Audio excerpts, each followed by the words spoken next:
அதுல வந்து 1/4 டீஸ்பூன் நெய் சேர்த்துக்கோங்க. நெய் நல்லா உருகி வரும்போது இந்த பாதாம் பருப்பு வந்து ஸ்லோ ஃபிளேம்லயே ஒரு 5 நிமிஷத்துக்கு நல்லா ரோஸ்ட் பண்ணி எடுத்துக்கலாம். இப்ப பாருங்க நல்லா வந்து ரோஸ்ட் ஆகி வந்திருக்கு.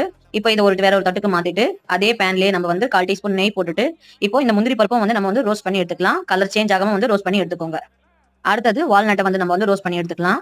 இது நீங்க ரொம்ப ரோஸ்ட் பண்ண வேண்டியது இல்லை, ஏன்னா இது வந்து பீனட் மாதிரி இருக்கும் உங்களுக்கு டேஸ்ட். இப்போ அதே பேன்லயே நம்ம 250 கிராம் வந்து சக்கரை சேர்த்துக்கலாம். 1/2 டம்ளர் வந்து தண்ணி சேர்த்துக்கோங்க. சேர்த்துட்டு ஒரு கம்பி பதம் அளவுக்கு இது வந்து நல்லா வந்து நம்ம பாகா வந்து காய்ச்சி எடுத்துக்கலாம். இப்போ இந்த நல்லா வந்து பாக நல்லா வந்து ஒரு கம்பி பதத்துக்கு வந்திருக்கு. இப்போ நம்ம கட் பண்ணி வச்சுக்கிற பேச்சம்பழத்தை சேர்த்துட்டு ஒரு 10 விதமான திராட்சையை சேர்த்துருக்கேன். முதல்ல நம்ம பாதாம் சேர்த்துக்கலாம், அப்புறம் முந்திரி சேர்த்துக்கோங்க, அப்புறம் வால்நட் சேர்த்துக்கோங்க, 1/2 டேபிள் ஸ்பூன் அளவுக்கு ஏலக்காய் தூள் சேர்த்துக்கோங்க, 1/2 டேபிள் ஸ்பூன் அளவுக்கு நெய் சேர்த்துட்டு நல்லா வந்து கலந்து விட்டுக்கோங்க. இது நல்லா வந்து ஒரு திக்கா வந்து நம்மளுக்கு மாறும். இப்போ பாத்தீங்கன்னாலே உங்களுக்கு தெரியும் ஓரளவுக்கு நல்லா வந்து திரண்டு வருதுன்னு பாருங்க ஒட்டாம. 3 டேபிள் ஸ்பூன் அளவுக்கு இந்த தேன் அதுல சேர்த்துட்டு ஒரு நிமிஷத்துக்கு நல்லா கலந்து விட்டுட்டு இப்போ நம்ம வந்து அடுப்பை வந்து ஆஃப் பண்ணிக்கலாம்.